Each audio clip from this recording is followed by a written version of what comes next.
Welcome to Hubcast Aidalon, the podcast where two friends take an excellent adventure into the world of Hubworld Aidalon. Hey everyone, welcome back. We appreciate you sticking with us this long towards episode 3 now. I'm Alan Jones. And I'm Stephen Cows. And today we're going to talk about the mechanics of Hubworld Aidalon. So welcome to the Hubcast Aidalon. And I'm going to have my partner in crime here hold this up with me, because this is what we're going to be going over, is the mechanics of this mat, which is a gridded mat. I guess I'll have him hold it directly because that way that's not in the way. But as you can see, you got these 9 little grid spots and then some other spots here. So we'll be going over the rules and kind of discussing those, and we'll switch off back and forth. So about that, I'll start off with explaining this mat, and then I'll hand the phone over to Steven, and he can explain setup, winning and losing, and card states, and then I'll take over on terminology and instance and reactions, and then I guess he'll take over on what looks like round structure here, and then I'll do confronting cards and he'll do discovering cards. That should get us through these rules. Just so you know, the rules are kind of like not like a top bottom format, so we're gonna kind of wing it as best we can here. But like I said, I'll start off with the grid here.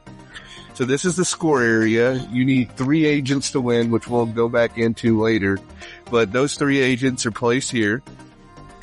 You have your archives, which is your face down discard pile. And then your exile, which is your face up discard pile, kind of removed from game. For other card games would be removed from game, pretty much. Then over here you have the commons. That is your deck, your actual physical deck you're playing with. So it'll be face down there for you to pull cards from, or your opponent to mess with. And then your seeker in the top corner there, that's kind of like your commander if it was Magic, your warlord if it was Conquest 40k LCG, just your main character that represents the guy that's controlling your territory.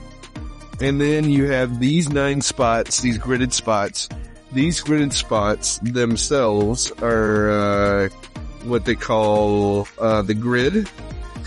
So each column is its own path. You'll start at the top and work your way through, and it'll lead to one of area. It'll either lead to the archives from this one, which is your, like I said, your face down discard pile. It'll lead to your council in the middle, which is a name for your hand that you have. That is your hand, just like any card game.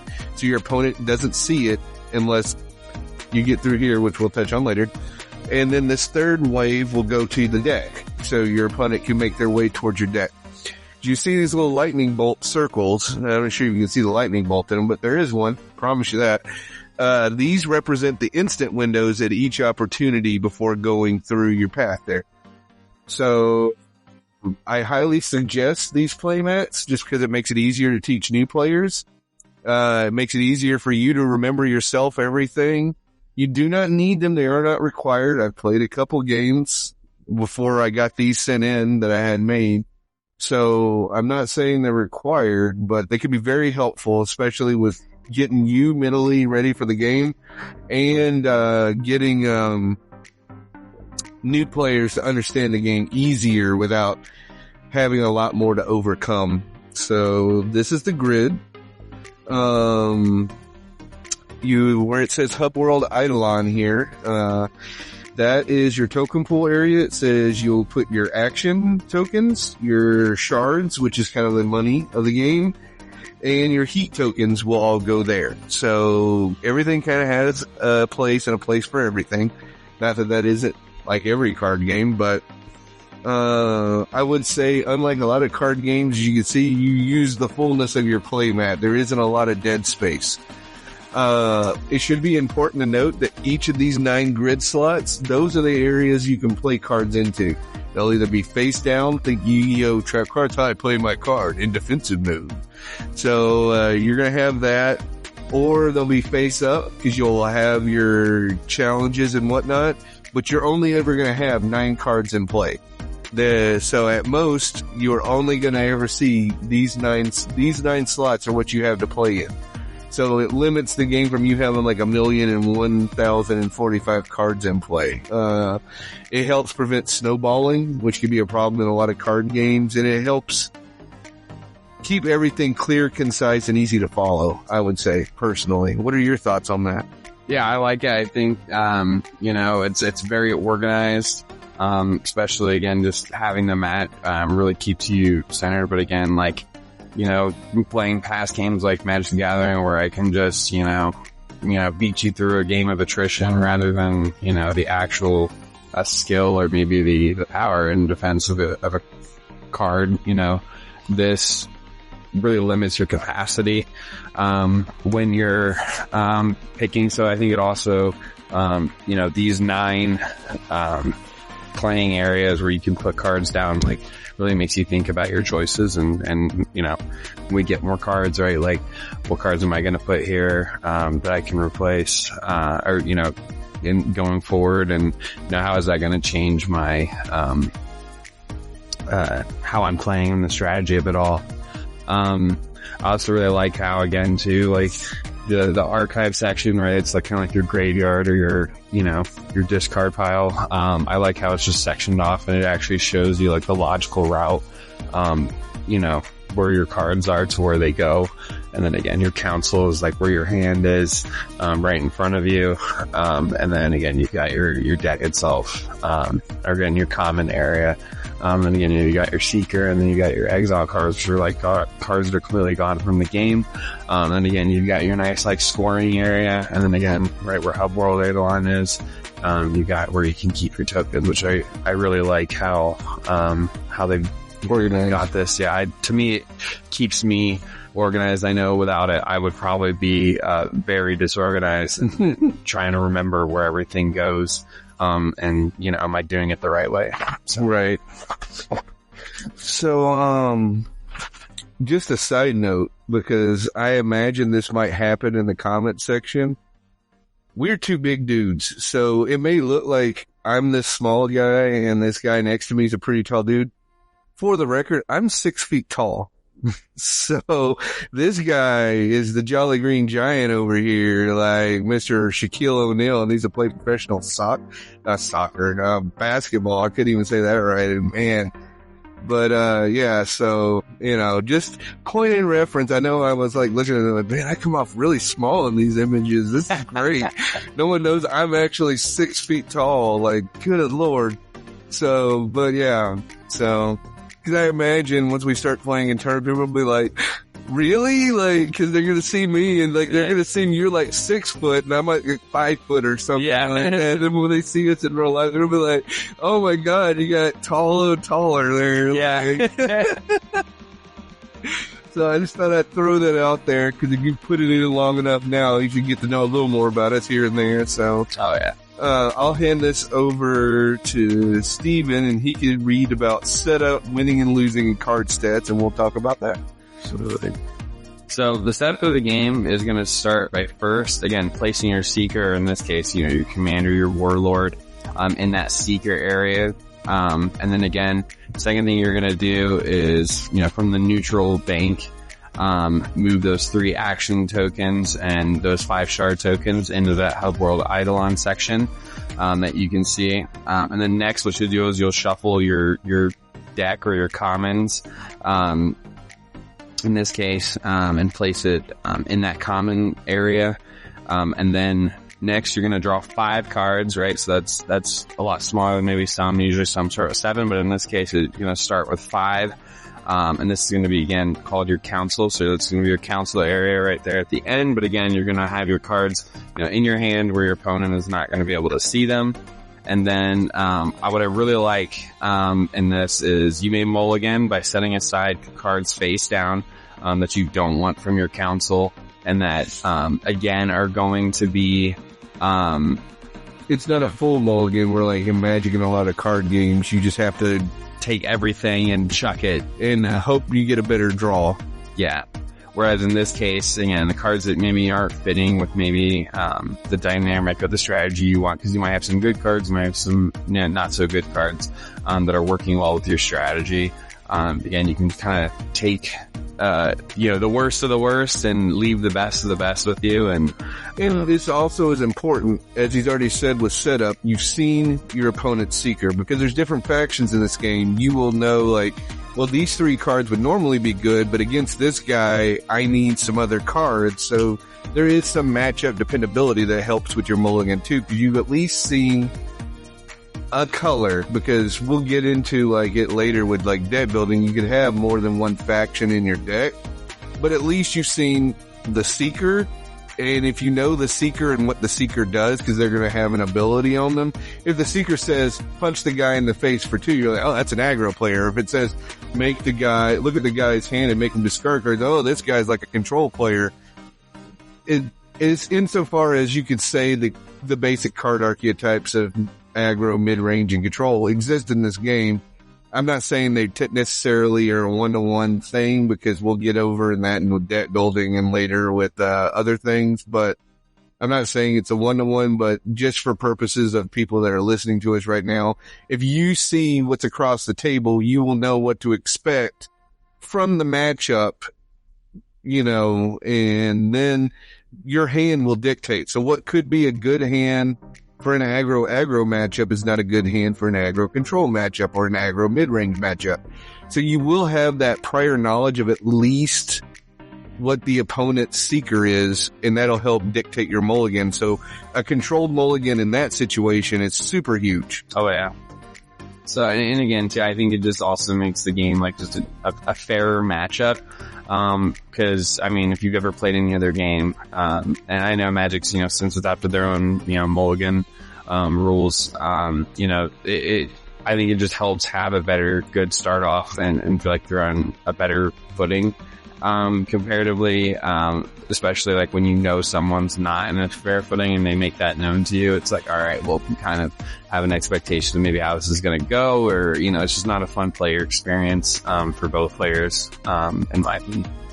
There's nothing worse. Now, I will, we'll get into this more when we talk about organized play, which is not on this episode, but, there is talk that this game could be at an organized play level. We don't know. This is speculation at best.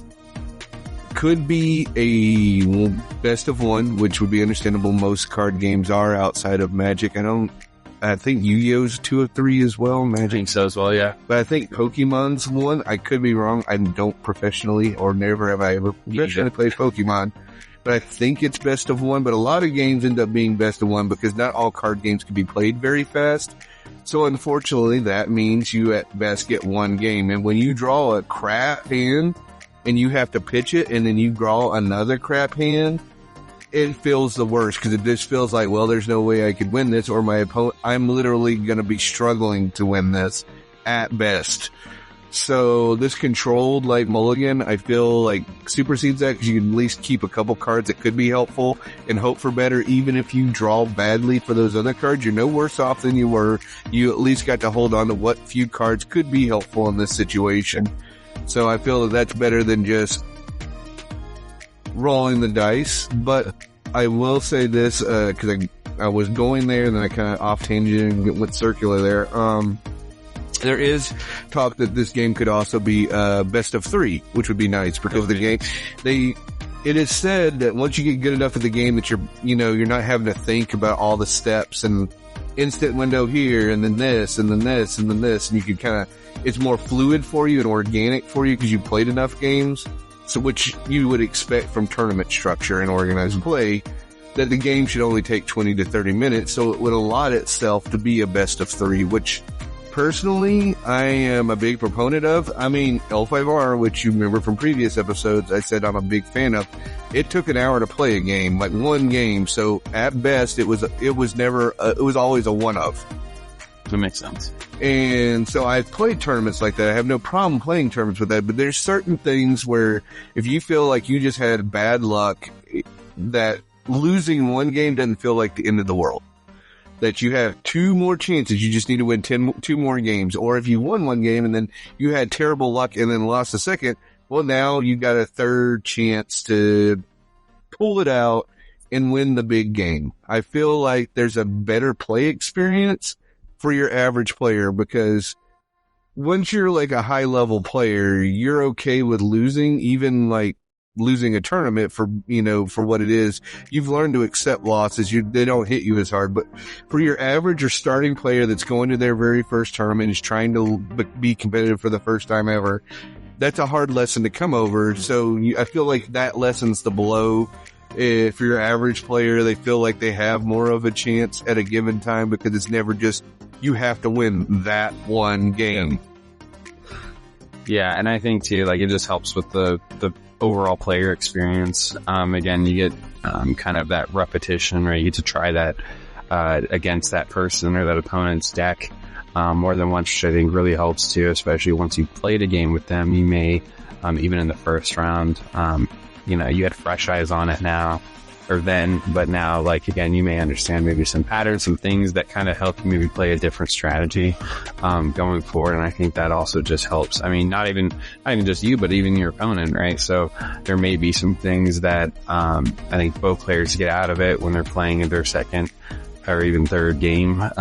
That's gonna, I think, just help, in my opinion, with the overall player experience, rather than just saying, let's just chalk it up to luck, Right. And this is Alan's spike corner here, where he's going to have a spike grant from a completely overly competitive thing for guys that are always trying to win the big tournament at all times, and their goal is just to come crushing hard with their teammates and win it for their team and whatnot. There is an importance, an extreme importance, that every professional, hardcore playing, wanting to win card player knows. The importance of round 1. Winning the very first round of a tournament is almost, and can be argued, more important than winning the tournament, because it puts you in a position to where all your opponents are after the first guy, or at least 1-0, they've won their first match too. So it gives you the ability to lose a match later on in your 5 to 7 rounds, depending on how many people show up for your tournament. And when they need to do tiebreakers to see who's the top 8 or who's the top 4, those that won their first round are almost guaranteed to be the ones that win those tiebreakers and make the top 4. So the ability to go 1-0 in the very first round of a tournament is almost more important than winning the tournament, because it will guarantee you should make the top cut almost 9 times out of 10. That's my opinion, the 9 times out of 10. I don't mathematically if that's certain, but it is super huge. So much so that very often, there are those that are huge spike players that don't have the concept of losing is important. They only want to win, and they're not thinking about the fact of getting better by losing lets you get better at the game. It's win or I'm mad guys. So I'm not saying they're great guys, but you will experience them in tournaments, we all have, that will lose the first round, and if they lose the second round too, they just drop the tournament right then and there. There's no point. I can't make the top cut. There's no point in continuing to play. I'm out. So, and there's even people that'll lose the first round and just quit because they feel like they don't want to have to play submarine, submerge from the bottom and make their way up to get into the top 4, top 8. So this is a huge thing, winning that first round. So when you understand that kind of level of importance, if your goal is to win a tournament, if you're just not there to play games and have fun, it doesn't matter, obviously. But for those that are trying to win a tournament, since that's like the understood, like, basic rule of a tournament, a 2 out of 3 is much less stressful than a 1 of 1. Because you got one match, one moment to win, and this win is going to echo through the rest of your tournament experience. And the problem is, round 1 is also randomly paired. You're not playing against someone with a good deck that's already went 1-0. This could be the guy with the random jank deck that somehow destroys your deck and only your deck and is going to lose every other game at the tournament.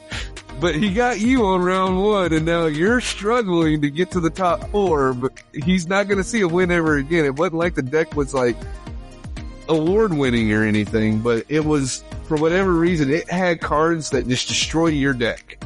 And it was just random luck that you two were the two that were paired for that round 1.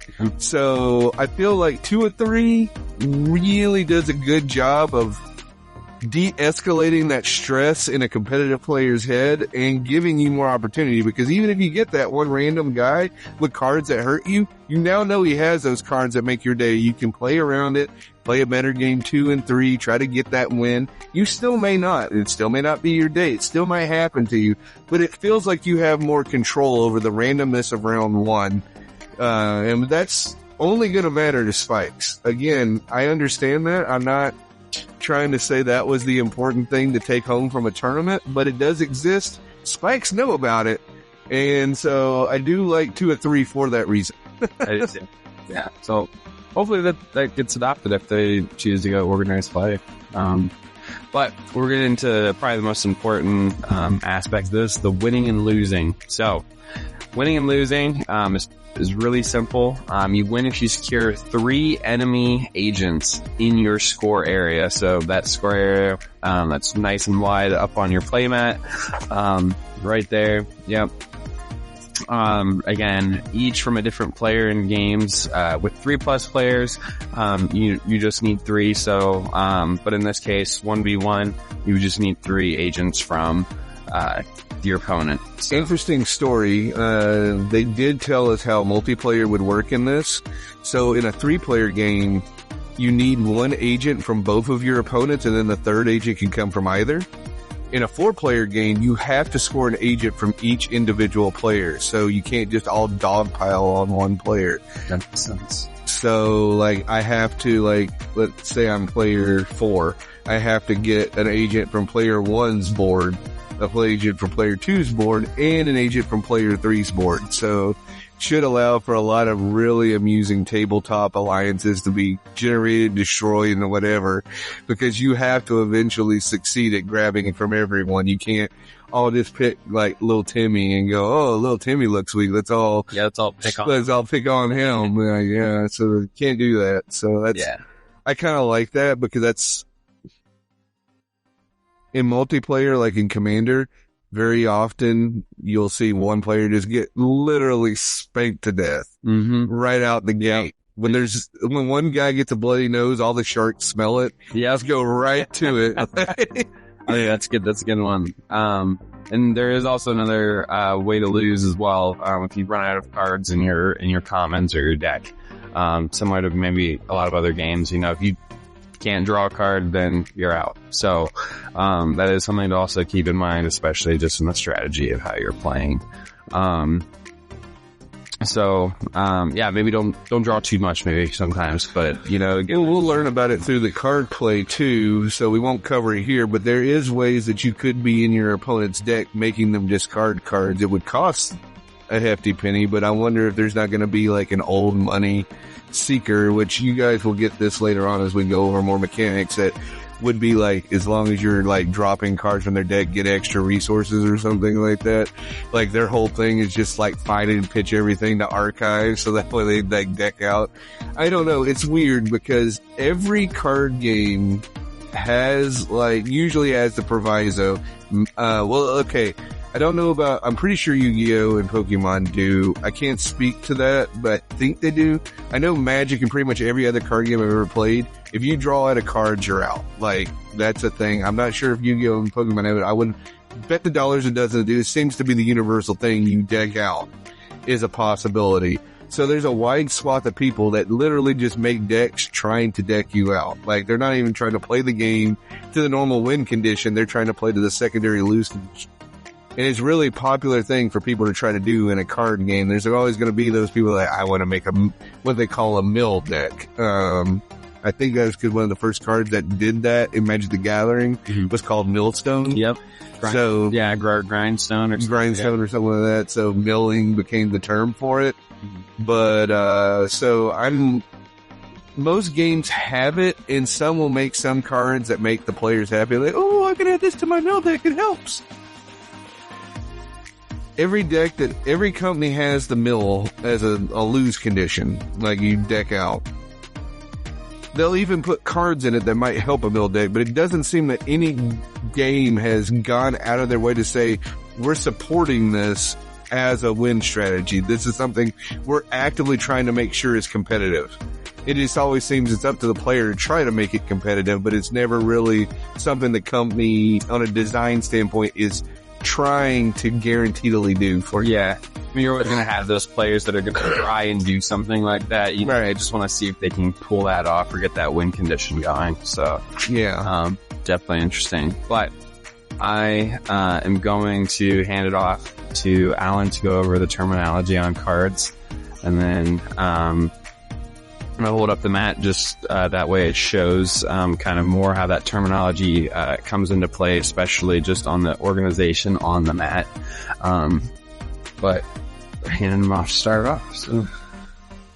So first off, we have adjacent. That means if they're cards that are horizontal or vertical to each other. So everything in this game is orthogonal, not diagonal. Diagonals don't count, only orthogonal, which might not be a term everyone knows diagonally, but orthogonally is not really a more common term even for me. So, but it means left, right, up, down.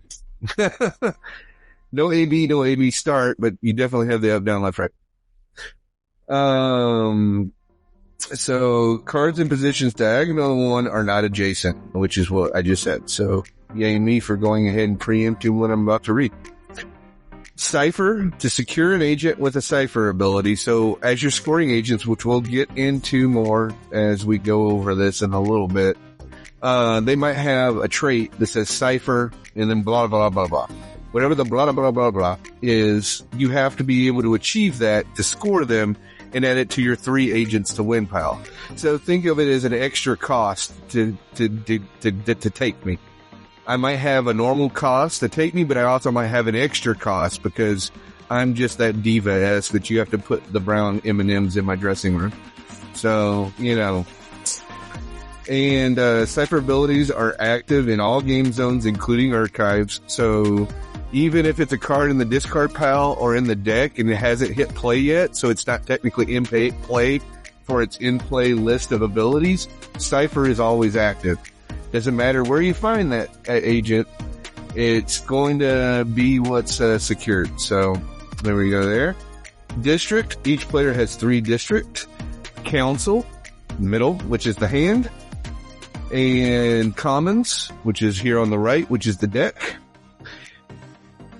And then the archives, which is here on the left, which, as I say that, these are all counterproductive because of the camera. So what I said was left was your right, whatever. It's okay. So those are your 3 districts. Engaged. Confronting and discovering are the 2 types of engagement. So confronting is a face-up. You hit one of these zones and there's a face-up card. You confront it. Discovering is you hit one of these zones and you decide to look at their face-down card. You don't have to. You can choose to. If you choose to look at that face-down card because you think it might be the agent that you're trying to score and he's just hiding there, that's discovering. So it is a choice you have to make, which again, we'll get into all this a little more later in detail, but yes, when you confront or discover a card, you become the engaged player. So you are engaging that card. Simple enough. I'm the one that puts my dude there in front of that card. I'm engaging that card, whether I'm going peekaboo, I see you, or whether I'm going, hey, what's the deal, bro? Why are you coming at me, bro? So, path, that is the vertical column of grid slotting leading to each of the 3 districts. So that's a path.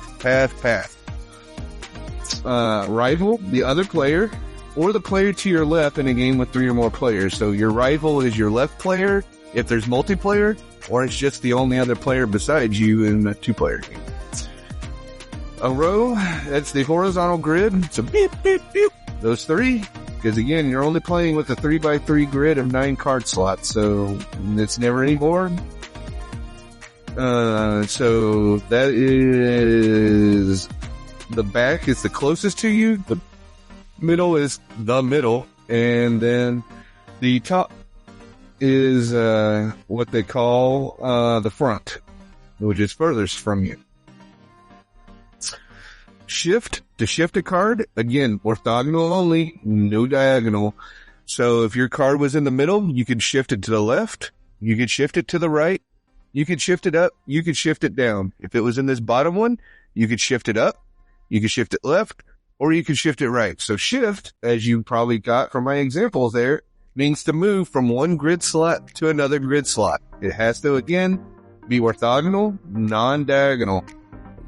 And finally, unexhaust, which means that by proxy, you can figure out that there's a term called exhaust that they didn't put in this. But something that, this is an important piece of history that I learned in I want to say 2000? Maybe 98.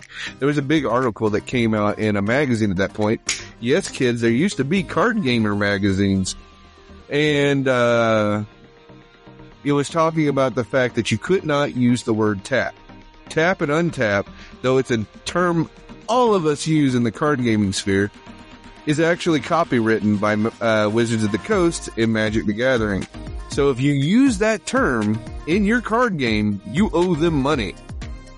So, exhaust, tapping it sideways, unexhaust, straightening it back to its original position, or what this company has gone with. Most companies use exhaust, unexhaust, as well. But that is why we have these overcomplicated terms to something everyone would just say tap, untap to. Which is fine. I get it. I understand. So that's what we're going with. But just a little history lesson as to why that is. Because if you are a game company and you want to use those terms, you have to pay money for it. And you're already working on slim margins. Last thing you want to do is pay another company for just a term that you something else. So again, you have card states, and I'll get over through these, and then that'll lead card types to Steven here. Card states, you're either going to have forged and unforged. An unforged card means it's face down in one of those 9 grid slots. And a forged means it's just face up in one of those 9 grid slots, meaning you paid its cost, it's in play, it's doing its thing.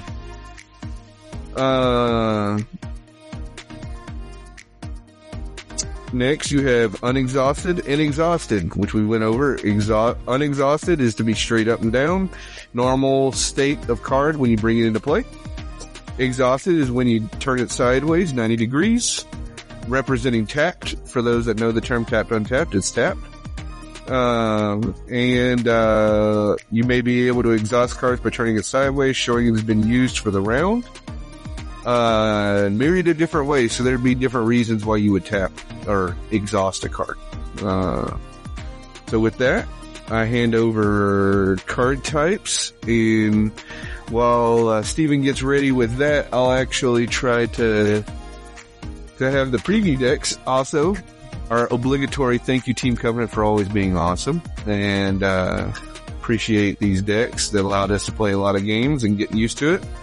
So we're going to go, I'm going to take these, which have examples from the preview decks of cards, so while he describes them, hopefully I can put these close enough to the camera, we can kind of go over them a little bit. So what's the first card type? Alright, so the first card type is the Shard Cost. This should be in the source. Okay, so it's a source.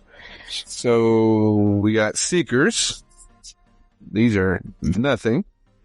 We have sources. So I have 2 different sources which we'll use to kind of demonstrate the differences there.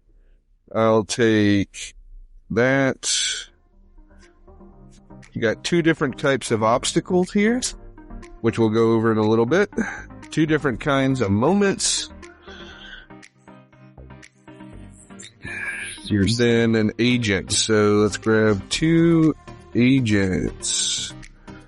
And then I have the Seekers there. So that should be the card types that you'll see. So we're going to start with sources. So let's see. There we go. We got 2 different types here. So we see you have purple and blue. These are 2 of the factions of the game. And we'll do that more discussion of that in lore, which will be the next one. But I'll I'll start with one here. Let's see. So, you said shard cost, which is right here. Yep. So shard cost, that's going to be the amount that you pay for said item. So when you're playing it, you can also choose to play it face down. So that's always an action to play face down, which we'll get into later. And then the next thing you have is the card name up in the top hand corner. Mr. Lizard Dude over there. What's his name? His name is Capricious Informant. Capricious Informant. So next thing you also have is the ability box, which is that flavor text right underneath the name and right above the character art.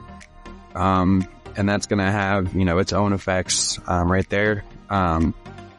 Next, you're going to have the collection icons, which are the nice yellow little crystal-like thing right there. And then number 5, you're going to have the barrier value, which is on select cards. This one doesn't have one, obviously, as neither does its friend here. Yes, and but it's going to have like a red splotched area underneath with an amount, which is being demonstrated right there. And then the next thing we'll have is the card type and subtype, which is at the very, very bottom, right underneath the artwork. And then you have the presence cost. Mm-hmm. So the presence cost is again how much you may pay to play that card or flip it face up. No, this is presence. Or is it a different title? No, presence value, right? Yeah, right. Okay, so yeah, presence is the amount of money that you spend to get rid of this card. So as the opponent, oh, that's right, you can pay that money to kill that card off, like send it to the exile if it be face up. Or if it's discovered, when you discover and look at it face down and you see this card, you can pay its presence value to discard it. So, correct. And that is sources. So as you can see, they different costs, different factions, but they all follow the same template like any card game. And let's see. Then what's the next one? The Seeker, the limit values on the Seeker. Okay. So Seekers, which you start with the preview decks, one of each of the 4 factions. So we got blue, purple, orange, and green. We'll go more into that more. But, so for a Seeker card here.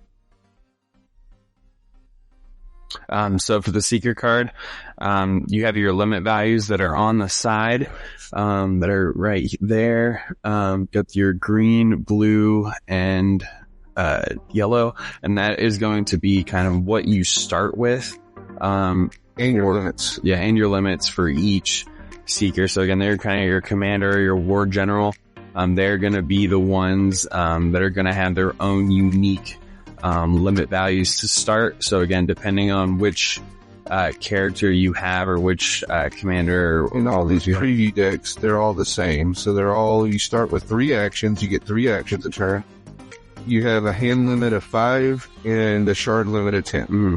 But again, going forward, maybe, later on in the game, they're going to maybe have some different values, for, future sets. So, something to kind of pay attention to, as the game progresses in rotation. So these also, like the one you saw before, and what they can get as far as resources, and then they'll also have an ability as well. So, and that was it for card types. So, well, we could go over, because you want to go over these as well. Which are the obstacles. They're the ones that tend to have the barrier costs on them. They tend to be, whereas sources tend to be more helpful for your economy and giving you things that help you, hurt your opponent. These are, by nature, we just called it an obstacle. They are obstacles to your opponent for hurting you. So these are the ones where you'll tend to see the barrier costs on and tend to have abilities up here that will will hinder the opponent or hurt the opponent for trying to go down these particular lengths. Notice how these don't have things that could turn in for resources like you saw on the sources, whereas the sources can give you money or card draw or whatever. These don't. These are literally more often than not barriers of entry. Mm-hmm. And then moments. they just have, like you can see, a cost and an ability. If it has the action symbol, that means it takes an action, which we'll get into later, for using this. But more often it's going to be like a reaction or an instant speed kind of thing. It's going to have the cost and money, and then it's going to have what it does. And just like sorceries and instants or actions in other card games, you play the action, it goes away to the discard pile. It's a one-off effect. And then finally, I'll have Steven go into this. This is our agents. Yeah, so your agents are, again, your win condition. You want to collect these characters. They are very powerful. Either on your side of the table or your opponent's side of the table. They're going to have some pretty gnarly effects, some really good effects. And it's going to be a little tough to take them down. But when you are, as we talk more about the game, your goal is to beat them. So paying that presence value. If you're able to pay for the presence value, you will be able to collect those seekers and again add to your 1 of 3 win condition. But again, you may have certain agents that may have cipher costs that have an additional maybe not penalty, but additional cost to pay when you are paying for that presence value and trying to collect that that card. And again, I think Cypher, not to get too much into it, you don't always have to pay the presence value depending on how you come across said seeker. Or said agent. Said agents, yeah. So, as you can see, the agents are like the important thing. We'll get more into this in the deck building portion of the deck building episode. But they are unique. You will have 6 of them, and then they go into a deck of 30 other cards. So, of 36 cards, there are 6 seekers to be searching for. So there's, for that deck, 1 in 6 cards is a seeker.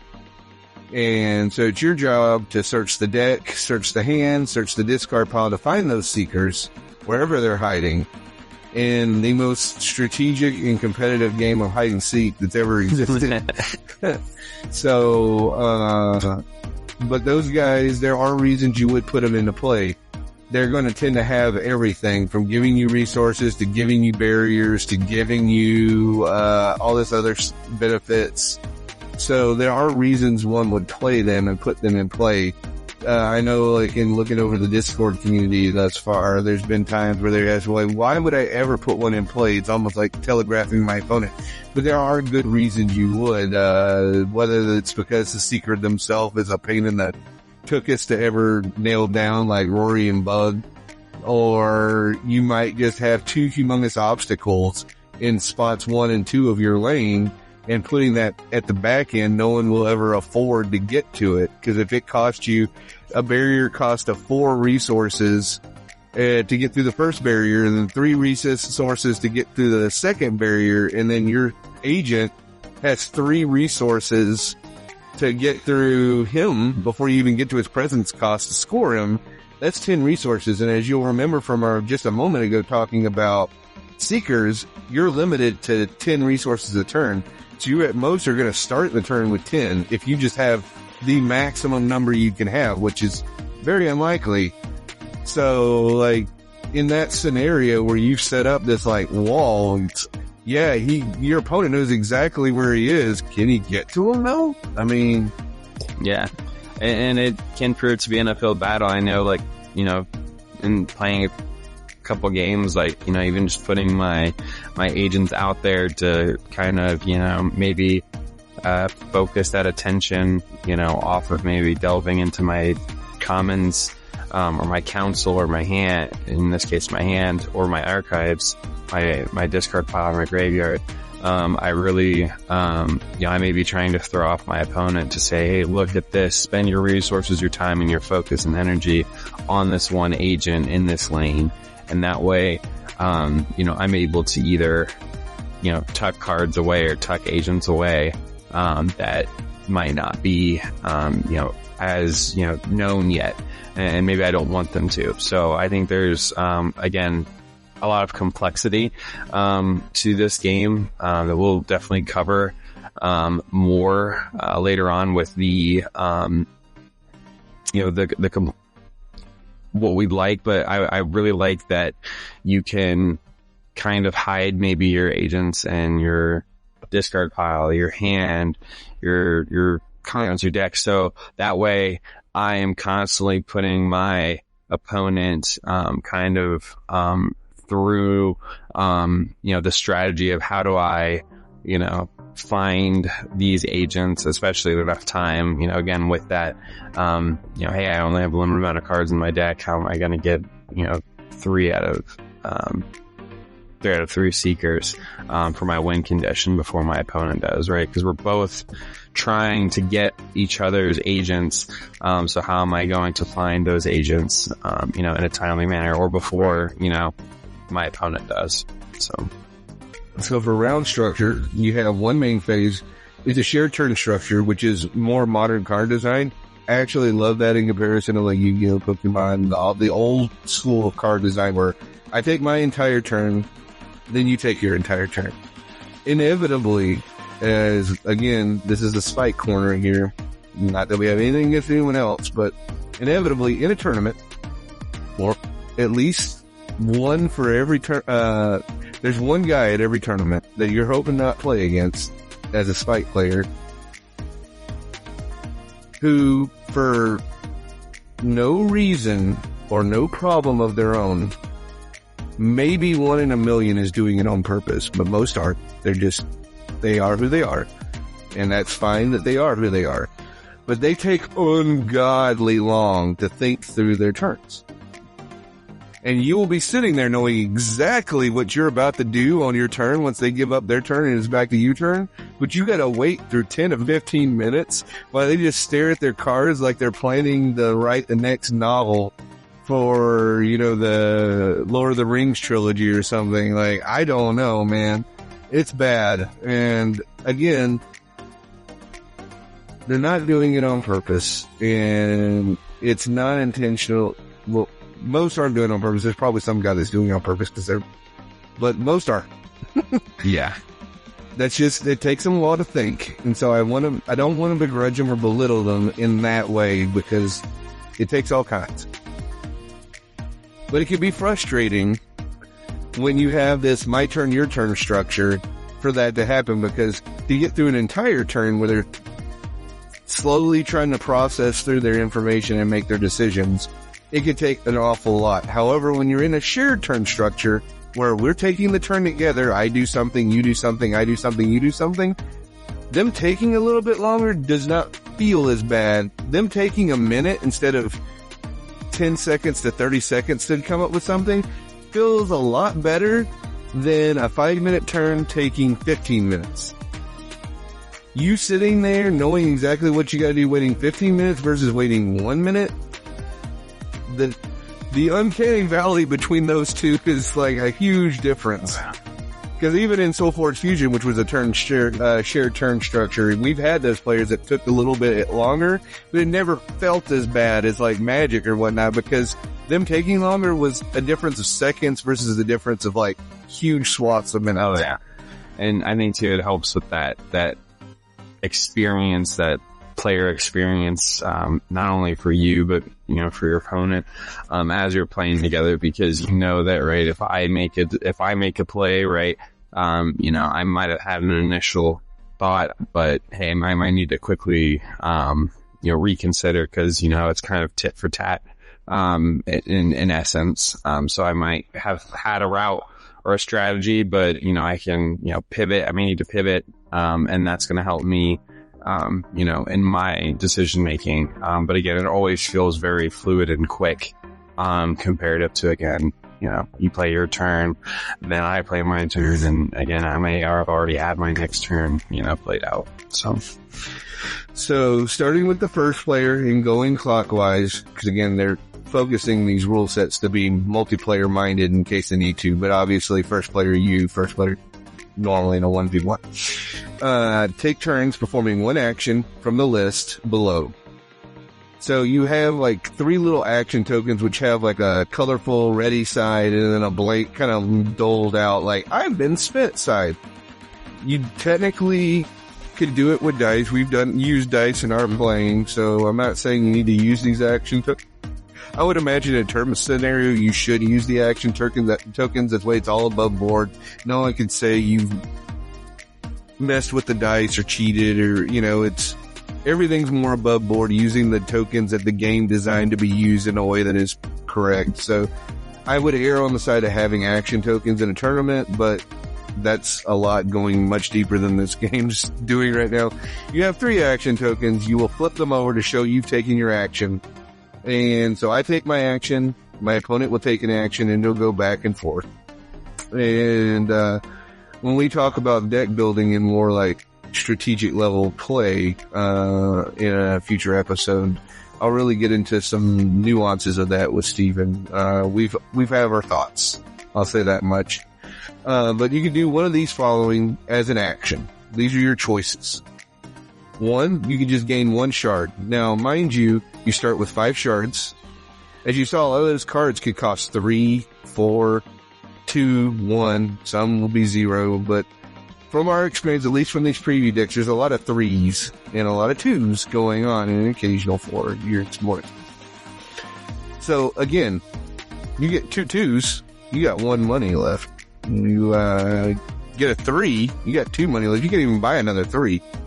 So gaining 1 shard as an action does feel a bit bad that that's all you're getting for your action, but there are situations you might need it. So that's why it's there. It's also important that we'll get to that in the refresh phase for like going into the next turn, so I will bring it up again, but you only get 1 shard a turn back. So if you go down to 1, next turn you only got 2. You're not like getting back up to 5 every turn. So, I'm not saying it's a great action. There's some actions you could take where it kind of feels bad, but you might need to. It still might be your best option at a given time. So don't begrudge it, even if it doesn't feel like the greatest thing you could do for an action. It gets my advice right here. You can also draw a card, a single card. You only even get 1 card a turn. You only start with 5. So unless you're doing stuff otherwise, which you can, to draw cards, drawing a card for an action isn't necessarily the worst thing you can do. It definitely helps with, having more options, right? Even with just starting with 5, I always like to have more options in my hand. So definitely I strongly advocate for drawing more cards. Next up, staging an agent. Obstacle or source. It's like, we're just putting the one thing? Okay, no. I wasn't reading far enough. Staging an agent, obstacle, or source from your council, your hand, onto one of the 9 grid spots. If you stage a card, which is to put face down, that's just an action. You're not spending money or anything yet. It's just an action from your action pool to do this. If you put it on a card that's either face up or face down, that's already there, you have to get rid of that card. You can only have 1 card in the slot. So you're more than likely not going to do that. Rare case you might, more often not. So you're picking one of your empty slots, more than likely, and you're putting that card face down. That's your action. To flip it up and use that card is an instant. You can do it whenever you want, as long as you have an instant window or an instant opportunity to do that. In which case you need to pay the cost for the card, because now you're actually buying it. So, to stage, though, just the putting down, that's an action in and of itself. It goes unforged, i.e. face down, and unexhausted. So it's in a ready position, up and down, not at a 90-degree tilt. It's important to know that you cannot stage moments. Those are only to be played from your hand. You can't, fake out by putting a moment down, hoping to draw attention to it or something like that. Moments cannot be staged. The only card that can't be, well, minus a Seeker, but that starts in play and you don't have any in your deck. So, mute point, but technically, Seekers also can't be staged. So, God, that would be so weird to create a Seeker that goes in your deck. That would be weird. I mean, it's possible in a future set, but yeah, who knows? Who knows? But that'd be some weirdness. But as it stands right now, you cannot stage a Seeker because it was not listed as a stageable thing. They'll have to change the rules if they do some wonky stuff like that. Alright. You can shift a card as an action, i.e. up, down, left, right, as long as it's within your up, down, left, right option on where it is on the grid. No diagonal. You can play a moment that has an action cost. Again, that in the card, it's not an instant speed action or a reaction, but it's an actual action. It says, it has a little action symbol, and that's what you're going to spend. And finally, you can use an action ability, like on your Seeker, says, as an action, I can do this, or as a card that you have forged in play that's face up. If it says, as an action, do this, just like all card games, it's an action to use an action on a card. And then finally, Delve, which I'll give to Steven here in a second for delving. That's pretty much where you make an attack on the opponent. But as you will see once we actually go into the rules of delving, it is not like an attack that you've ever seen in any other card game, unless you played Netrunner before. I didn't. But since they based this off of kind of the Netrunner ideology of making runs on the corporation, trying to hack in their stuff, if you played that game and love playing that game, obviously you've seen this before. But for all of us that haven't, this was a whole new experience, one that we fell in love with. Mm-hmm. So, but that'll be delving is an action.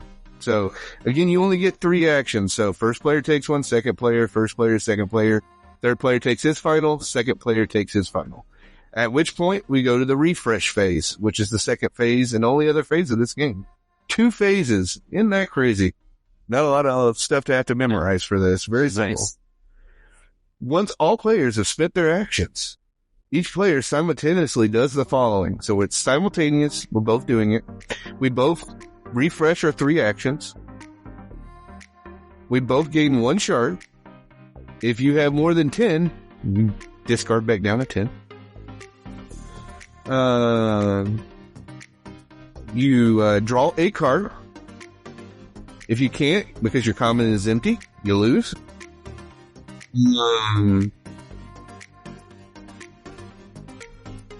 If you have more than 5 cards in your hand at that point, you discard down to 5. And then go to archives, meaning face down in your archives, not face up in your exile. So, there's that. Then you unexhaust all your cards, your Seeker and all cards from the grid that are exhausted.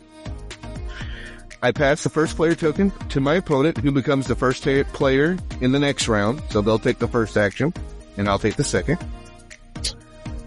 And then the round ends and we start a new one.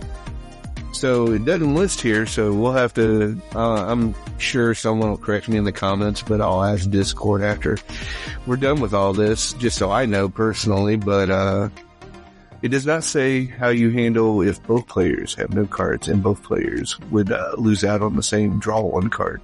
Yeah, I wonder if that would be a sign, whoever's the first to draw in turn. I wonder if it tie breaks the Seekers, whoever has scored the most Seekers. Like if I had 2 Seekers and then you had 1, then oh yeah, maybe. But then you have to then get into the scenario. Okay, both players have 1 Seeker, 2 Seekers.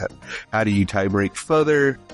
But we'll figure that out. There is no listing to what to do if both players have no cards in their deck and both were to draw a card at the same time. It's simultaneous.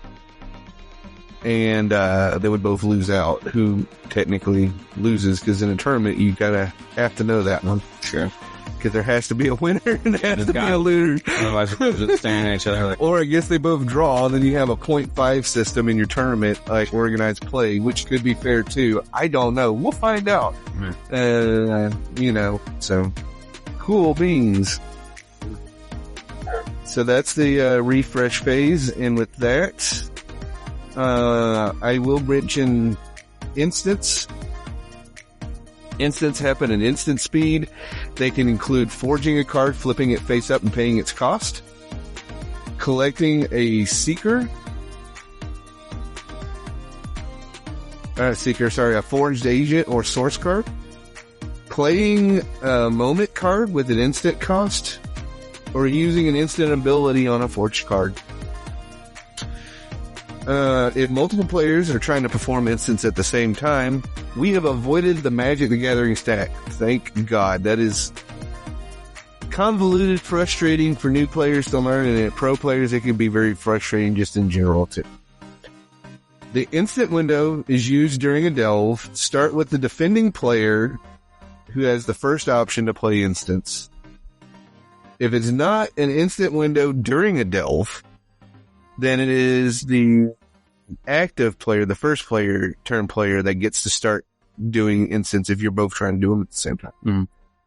That player performs as many instants as they like. You get through all of them, and once you're on the other side of all of them, then the other player may then, in clockwise order for a multiplayer game, but your opponent otherwise gets to perform any number of their instants. So you're not trying to react to the react to the react to the react. There's no dog pile. Thank God. And then, of course, reactions cards. If the card has a reaction symbol on it, once the reaction condition is met, you react by doing the reaction.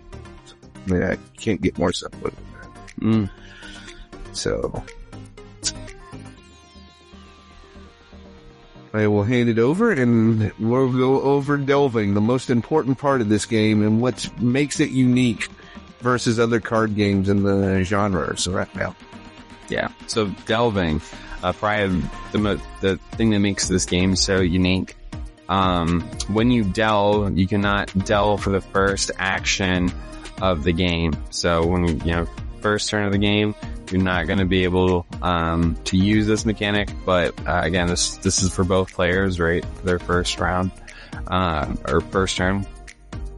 Delving is the main way you'll interact with your opponent's cards, and you can secure their agents. Choosing a path, or in how I think about it, gamer logic, a lane, in an enemy's grid that leads to one of their districts, right? Whether that's the commons, which is their deck, the council, which is their hand, or the archives, which is their graveyard or their discard pile. Then they will encounter each of these grids along their path or lane. And again, this is going to happen one at a time, starting at the front row. So by following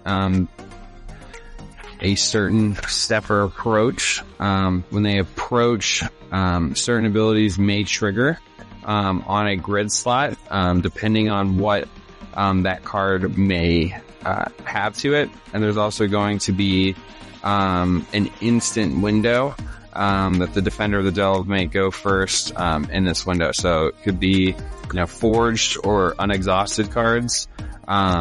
Moment cards, moment ending, like we said.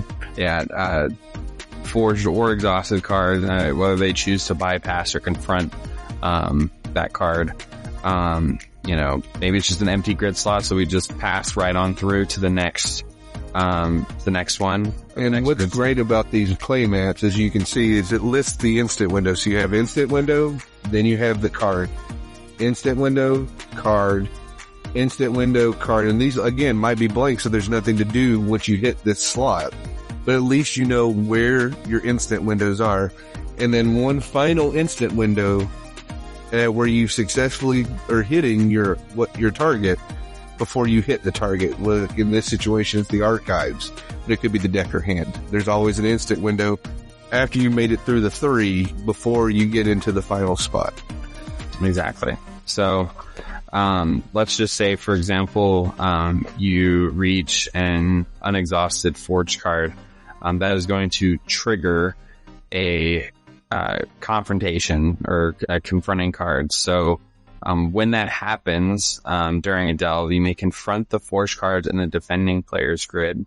When you do, you're gonna first work your way down through the card's confront ability, which you may either break its barrier or end the delve, right? You can just stop right there. What's great about this, mechanic, or the delve action itself is that if you feel you, don't really want to go any farther than what you've encountered, you can just say, I'm stepping back. I'm not going any farther. It's not a required cost to spend that money to go further. Yeah, it's not, and you're not forced to plow through and possibly eat, Eat a bunch of stuff. Yeah, eat it. Yeah.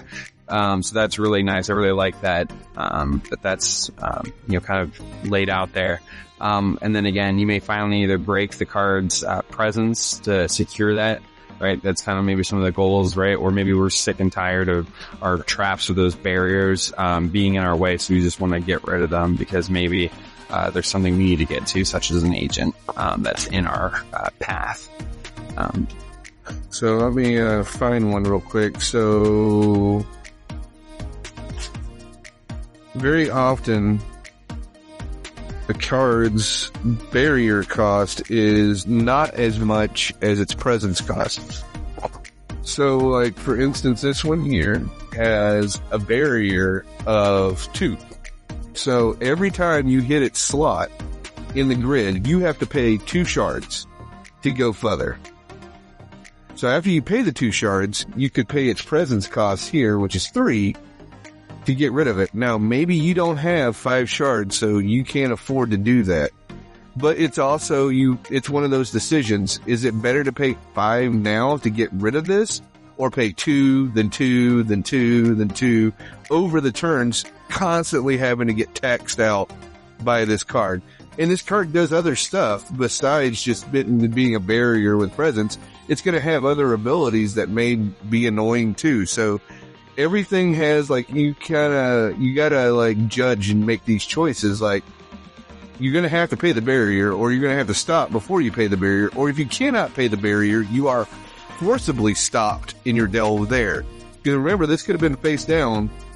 He could have had 1 money, and he was hoping to get to my hand with that 1 money, and then I'm an instant before he hits it, flip it up and go, ha ha, it's a barrier. Now he doesn't have the 2 to go further. I've stopped his delve. He can't look at my hand now. Yeah. So there are nuances to this, but yeah, you always got to determine you're going to have to pay the barrier, stop either forcibly or by choice from paying the barrier cost.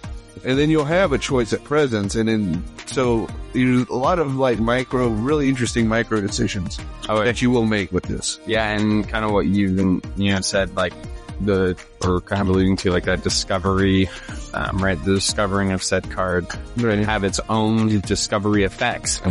And that in of itself is, a trap, right? It's laid out for, for a reason. There may be a reason why it's there in that grid. Face down. Yeah. So, really cool. But once you have done any of these things, right, you are still going to continue to go down to the next grid slot and, have that instant window, then that, kind of encounter or that approach, to said, card, whether there's anything there or not. So finally you have gone through all 3, grid slots, unless you decided to go back, you will have completed, the encounter. And now you're going to start, both players are going to start with 0 heat. It's right before you hit either the deck, the discard pile, or the hand, council commons or archives, as they're called, where you have the option to pay a number of shards equal to 1 plus the amount of heat the opponent has. So obviously with starting at 0, the very first time will be 1, because it's 1 plus 0. So that would give that person 1 heat, your opponent 1 heat.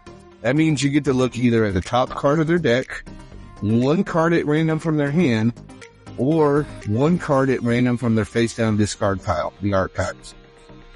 And then the next time you delve, because you can't just keep spending money. If you had all the money in the world, you can't just choose to add 4 heat in a row. You can only ever add 1 heat at a time per delve. And as far as I understand it, if I'm wrong, please correct me in the comments. So the next time, 1 plus 1, you'll have to pay 2. Then it'll go up to 2.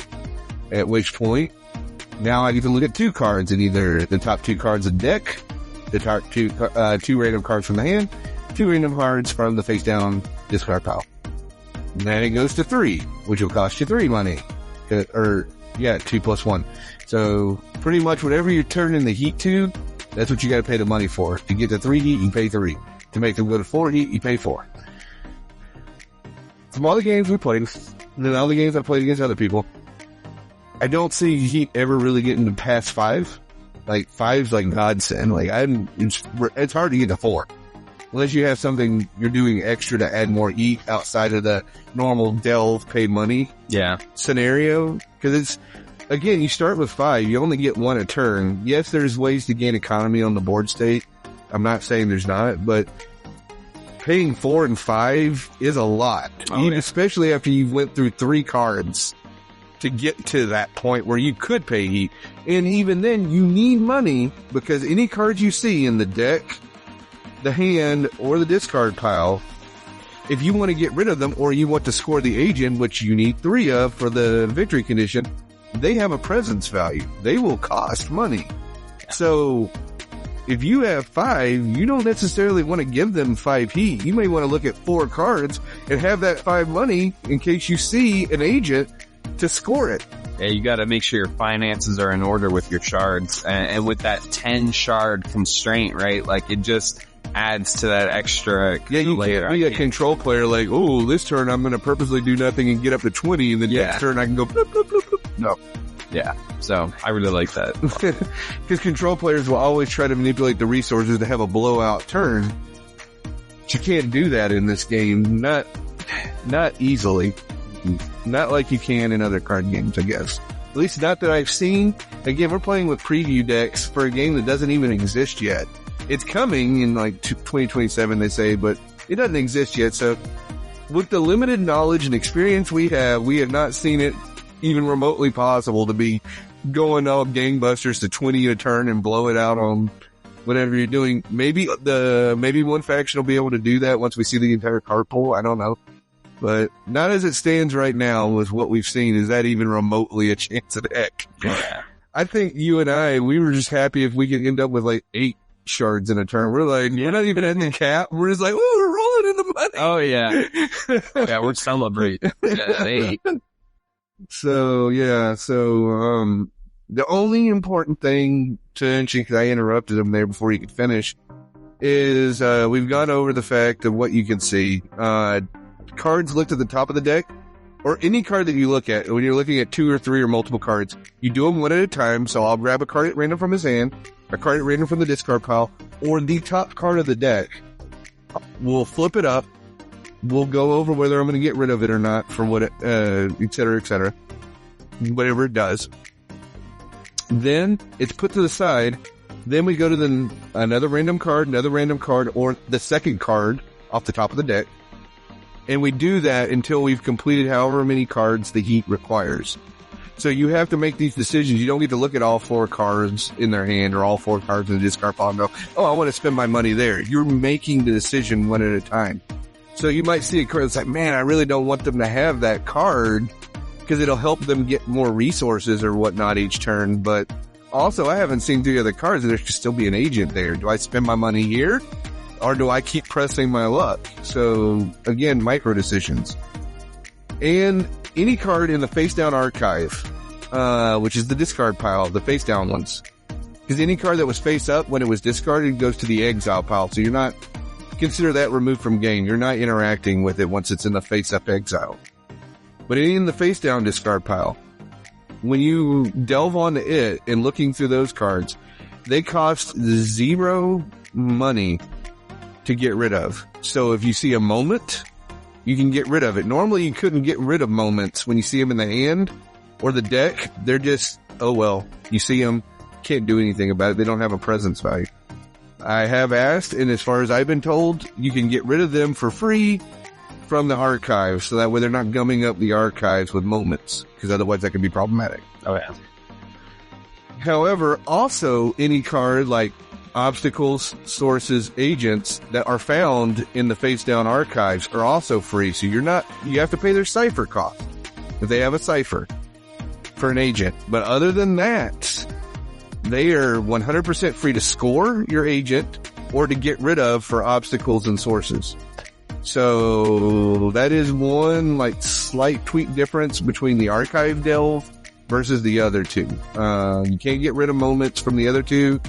And they have presence values you have to pay for to get rid of it from the opponent's hand. or from their deck. But when it comes to the archives, hallelujah, it's all free. It's free money. So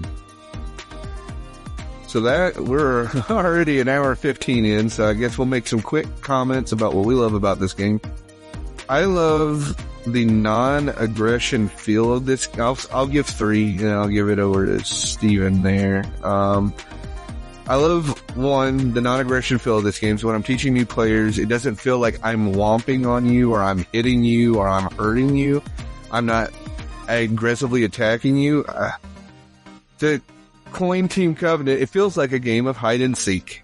Honestly, it does. I'm looking for something that you're hiding from me. I'm not whomping on you. I'm just trying to look around your territory in hopes of finding your hidden little gems so I can take them back to my home base and score a point. And I feel that will have a higher impact, where when you're teaching new players the game, they're not feeling like you're just beating the dog crap out of them because you can't help like the skill difference between a new player and an experienced player. Experienced players, when we're trying to teach a new player the game, we're going to try to do all we can to not just be mean on them, but it does still feel like you're whomping on them, and they feel that when they're first learning the game. This bypasses that, so I feel like it has a better new player convincing barrier of entry. It doesn't feel like I'm getting whomped when I'm learning the game. It feels like we're both playing a fun game of hide and seek. So I would say that's number 1.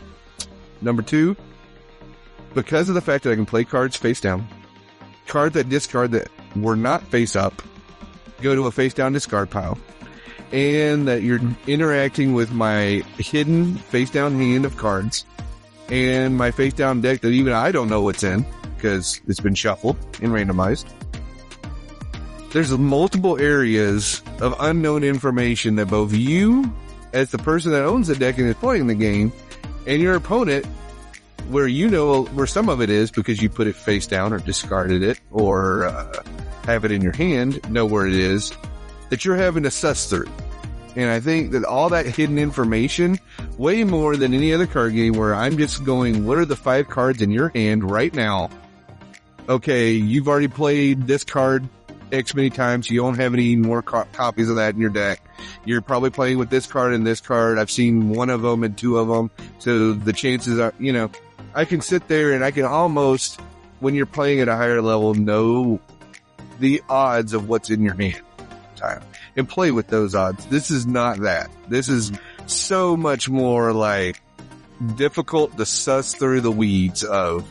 In a good way. Yeah, because I mean, even if your opponent's, pulling up cards out of your deck, you don't know what's there, so you're betting against, hey, hopefully it's not an agent or something that I really need. And they're, betting for the opposite. So it's really nice. And then you're kind of like, oh, what's the reveal? It's almost like, either a really nice Christmas present or, some janky charcoal, coal for, what you're finding. So depending on, the situation, it can be good or bad, but I think it adds to a layer of excitement that you get from the game. So. And then finally, I feel like this game, more than any other game I've played, has been designed flawlessly. And I say that meaning every bit of the perfection compliment going to the team's way. Like, kudos, guys. As someone that has worked as a beta tester for many games, has helped other game creators with their games, like trying to find the loopholes and trying to break their game so that way they can adjust the rules to prevent unfun scenarios or negative play experiences, MPE, as we call them in the game design world. This is flawless. They've designed a game with enough barriers that don't feel like you're being hindered barriers to gameplay rules and gameplay construction, that the game itself almost has a protective firewall against snowballing. It's really damn near impossible, at least from what we've seen thus far. Preview decks, don't know the full card pool, but to just run away with a game. In Magic, there's oftentimes I'd play an aggro deck where by turn 3, my opponent doesn't have a chance. It's a foregone conclusion. I have done so much damage and my board state is in such a way that unless he has 3 cards that exist in the game, which he's not in the color wheel for, he cannot come back from. And I know this and he knows that, and he either has to concede or I just have to beat on him, and it's almost like killing a wounded doe on the side of the road. You don't want to kill Bambi. Like, no one feels good about that point. But you're at a tournament, you're going to. With aggression. Like, but you'll feel bad about it later. Like, man, I felt really bad for him. I just destroyed him. Yeah. It's even to a point where it's called in Guardians, I had the nuts. He couldn't do anything. I had the nut draw. Like, and there was nothing to be done about that. And I don't feel like this game has it. And every time that we've played and I've played against other people, I honestly felt that it could be anyone's game at any time. Yeah, I think that there was a balance to it, right? Like, either I was really close to winning or you were really close to winning, and had I not maybe gotten the last agent that I needed, you were bound to get the next one, maybe even the next turn. So I really think that it adds to maybe that tension, but it's not like an aggressive tension. It's just more of like lighthearted. You don't feel like you could win in any, like, there's nothing they can do. You never have that, like, egotistical, like, yeah. And I think it allows for a very balanced gameplay to where both players have a very positive experience, or I think I can win this. You're not, at least in the games we've played, it's always felt very balanced between each player, and it's not just one-sided in that feeling. So what are your 3 favorite things? I think the first one, I just have to say the complexity of decision making, right? We've got 3 different lanes, right? We've got our middle lane, our council for our hand. So I can choose to look in your hand, your deck, or your discard pile, just in layman's terms. And, depending on how I'm playing, right, I may want to I want to just keep finding cards in your deck and hopefully, like, pulling an agent out of there, or I may be trying to go through to your hand to see what's in your hand and go from there, or maybe there's some cards that your opponent may have discarded that's in their archives that maybe they're hiding it in there. So I really like that not saying that the decision you make is the wrong decision, but I think it adds a layer of complexity that most games don't have, right? I know my objective is to get these 3 seekers, but in other games where it's like my objective for the most part is to, get your life points out, or you lose life. Like, that's a very, there's a very easy route to get there. Like, the route there is the same, usually. And in this case, I think there's, many ways, many paths you can take, to get to that end goal, but I think it's different every time. It's not always, go after your deck or go after your hand or go after your archives. It's sometimes multifaceted. Sometimes it's not. Maybe it is, I'm going after your hand more often, or, and again, it's been different play experiences every time, but in a positive way. Again, it's balanced. I think that's probably the second one. It's just very balanced. I think that's what drew me into the game. That's why I backed it and Game found, when they had this, because, even just watching other players play in their stream, or again, just at home play with the preview decks that we have, it's just been, keeping me coming back for more, right? I want a game that's reoccurring, that's going to give me a different, unique play experience every time. And I'm sure, like, after I played 1,000, different games, or this game, like, maybe, but, for the most part, like, I'm going to want to come back every time. So I really like games like that, because to me, that's what makes a game, something that I know is going to give me a positive incentive to come back.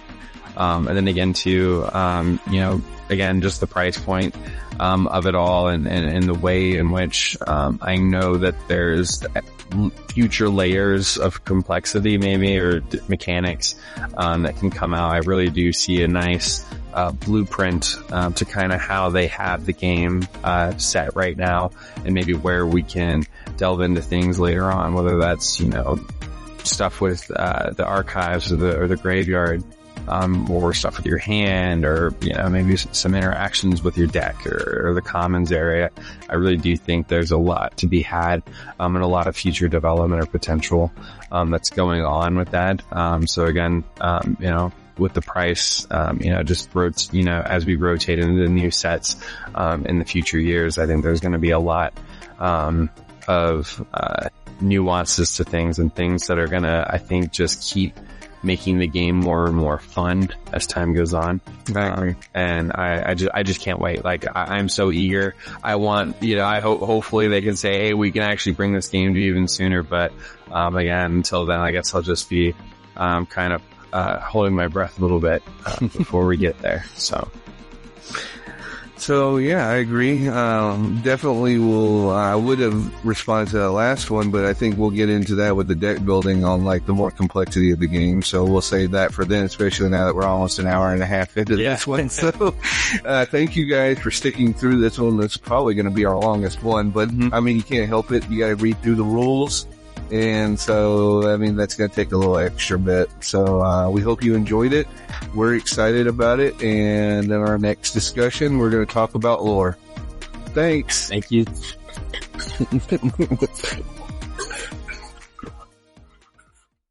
Thanks for listening to Hubcast Aidalon. From everyone involved, we appreciate your continued support and wish you a great day and a wonderful week.